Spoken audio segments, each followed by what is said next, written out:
Police आयुक्त संदीप कर्णिक यांनी गुंडाविरोधी पथक यांना नाशिक शहरातील शाळा, कॉलेज तसंच क्लासेस या ठिकाणी नियमित गस्त करून टवाळखोरपणा करणाऱ्या इसमांवर कारवाई करण्याबाबत आदेशित केलं होतं। त्या अनुषंगानं पोलीस उपायुक्त किरणकुमार चव्हाण, सहाय्यक पोलीस आयुक्त मिटके यांच्या मार्गदर्शनाखाली गुंडाविरोधी पथक नाशिक शहरात शाळा, कॉलेज तसंच क्लासेस या ठिकाणी गस्त करून टवाळखोरपणा करणाऱ्या इसमांवर वेळोवेळी कारवाई करीत आहे। त्या अनुषंगानं गुंडाविरोधी पथकाचे पोलीस अंमलदार राजेश राठोड यांना 2 दिवसांपूर्वी गुप्त बातमीदारामार्फत माहिती मिळाली की पंचवटी इथं राहणारा रोहित नावाचा इसम हा गंगापूर रोड, कॉलेज रोड इथल्या शाळा, कॉलेज तसंच क्लासेस परिसरात नेहमी फिरत असतो। त्यानुसार गुंडाविरोधी पथकातील अधिकारी तसंच अंमलदार यांनी रोहित नावाच्या इसमाची माहिती काढली असता तो पंचवटीमधील रामवाडी परिसरात राहणारा असल्याचं समजलंय।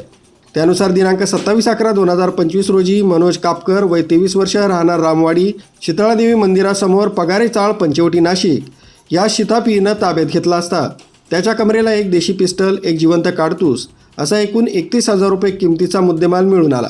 सदरचं अग्निशस्त्र हे परिसरात दहशत निर्माण करण्यासाठी त्यानं जवळ बाळगत असल्याचं सांगितलंय।